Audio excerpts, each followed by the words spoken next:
Well, it's been a tough journey to begin chapter 2 of Ephesians. The Apostle Paul has told us all that before we were in Christ, we were dead. That the unholy trinity, the world, the flesh and the devil, had got their claws into us, and their hold on us, resulted in us being dead spiritually.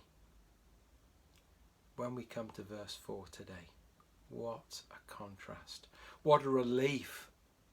It's got to be one of the best verses in the whole of the Bible. It doesn't say too much, but just the contrast with what we've just heard before in the previous 3 verses. Listen to this, Ephesians 2 verse 4. But because of his great love for us, God, who is rich in mercy, and then it's left there.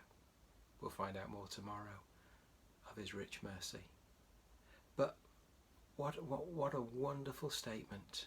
Despite the fact that we were dead, despite the fact that we loved and delighted in gratifying the cravings of our own flesh that opposed God and rejected all his ways, we instead, despite all that, have been shown mercy because of God's love towards us.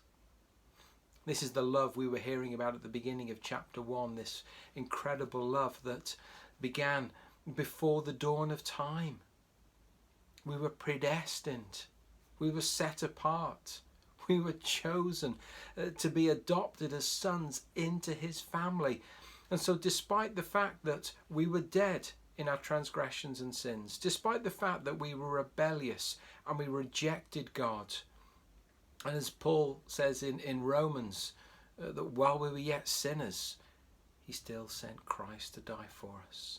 God's love was so great and so immense towards you and me. You know, no matter what you have done, God's love is greater than any of those sins that you've done. God's immense love is so powerful. It can bring us, and it has brought us, from death.